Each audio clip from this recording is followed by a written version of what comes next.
আচ্ছা বলেন তো, এই পহেলা বৈশাখ কি মুসলমানের সংস্কৃতি? এটা হচ্ছে হিন্দুদের, হিন্দুরা এটা পালন করবে, এটা তাদের ধর্মীয় নীতি, এটা তারা পালন করবে। এটার সাথে মুসলমানদের কি সম্পর্ক? মুসলমানের সম্পর্ক হচ্ছে আরবি হিজরি সনে। আচ্ছা, মুহররম মাসের 1 তারিখে যখন আরবি হিজরি সন শুরু হয়, কোন মুসলিম রাষ্ট্রে কি আলাদাভাবে স্বতন্ত্রভাবে অনুষ্ঠান উদযাপিত হয় বলেন তো? বা আল্লাহর নবী করেছেন, সাহাবীরা করেছেন, তাবিঈনরা করেছেন? কেউ করেননি।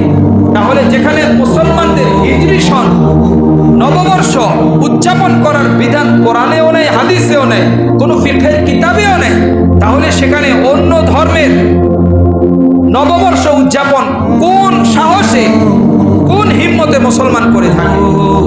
এই পহেলা বৈশাখ উপলক্ষে কোন মুসলমান যদি ইলিশ আর পান্তা খায়, এটা জায়েজ হবে না, এটা হারাম হবে।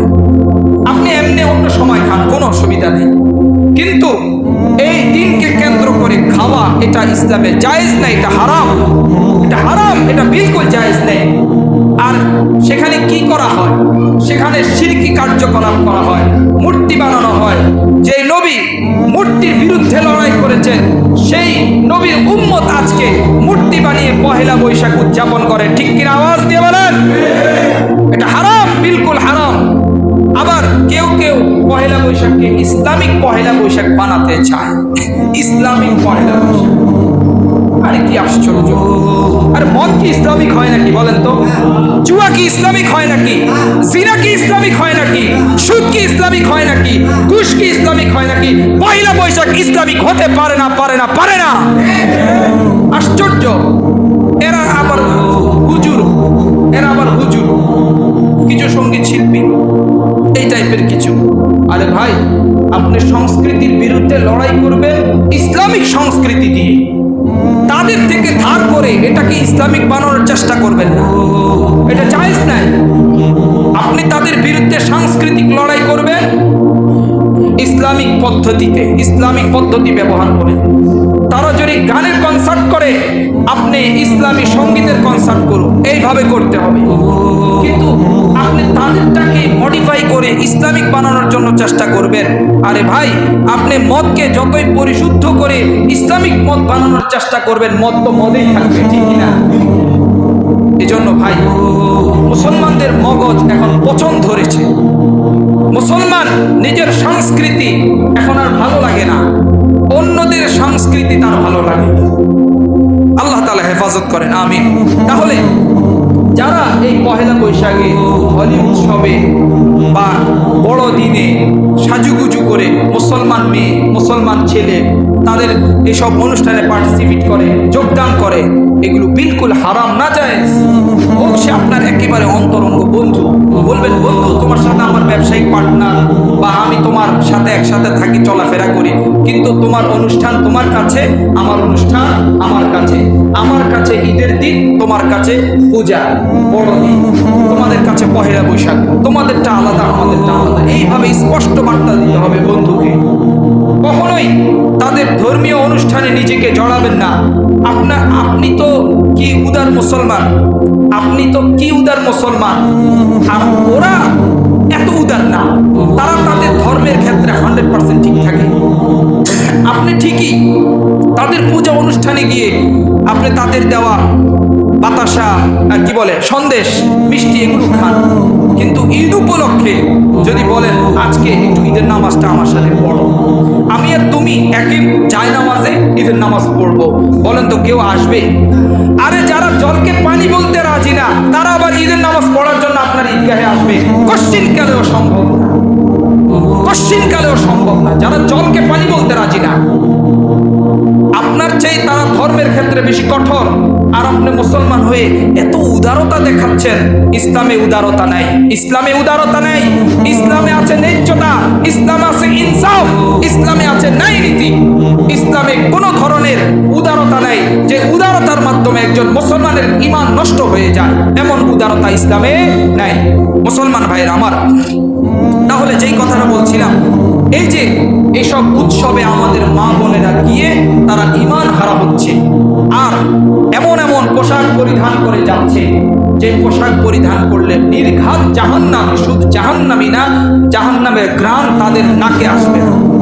সহিহ মুসলিমের একটা গুরুত্বপূর্ণ হাদিস, 5475 নম্বর হাদিসে বিশ্বনবী সাল্লাল্লাহু আলাইহি ওয়াসাল্লাম বলেন, সিনফানি মিন আহলিন নার لم أرهما قوم معهم سياط كأذناب البقر يضربون بها الناس ونساء كاسيات عاريات مائلات مميلات رؤوسهن كأسنمة البخت المائلة لا يدخلن الجنة ولا يجدن ريحها وإن ريحها ليوجد من مسيرة كذا وكذا। মুসলমান ভাইয়েরা আমার, বিশ্বনবী সাল্লাল্লাহু আলাইহি ওয়াসাল্লাম বলেন, আমি দেখি না এমন দুই শ্রেণীর জাহান্নামী আছে। এক শ্রেণীর জাহান্নামী হলো যাদের হাতে গরুর লেজের মতো চাবুক থাকবে, যারা মানুষকে অন্যায়ভাবে প্রহার করবে। আরেক শ্রেণীর মানুষ হলো তারা নারী হবে, তারা এমন পোশাক পরিধান করবে টাইট ফিটিং, অন্যকে আকর্ষণ করার জন্য, এবং চুলের খোপাগুলো এমনভাবে তারা মাথার উপরে বাঁধবে যেন উটের কুজের মতো একদিকে হেলে পড়বে। বিশ্বনবী সাল্লাল্লাহু আলাইহি ওয়াসাল্লাম বলেন, এই সব নারীরা জান্নাতে তো প্রবেশ করতে পারবে না, শুধু তাই নয়, তারা জান্নাতের ঘ্রাণ পর্যন্ত পাবে না। জোরে বলেন নাউজুবিল্লাহ।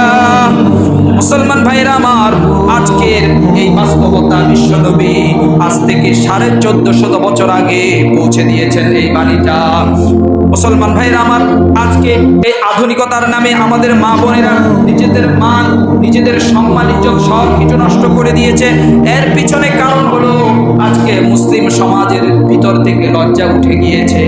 লজ্জা না থাকার কারণে যে যেভাবে চায় সেইভাবে তারা চলতে পারে। ইবনে মাজার 4181 নম্বর হাদিসে বিশ্বনবী বলেছেন, ইন্না লিকুল্লি দীনিন খুলুকান ওয়া খুলুকুল ইসলামি আল হায়া।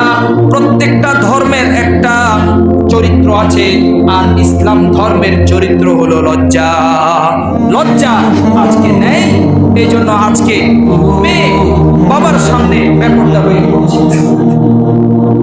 স্ত্রী ঘর থেকে বের হয়ে পর পুরুষের সামনে বেপরদা হয়ে ঘুরছে।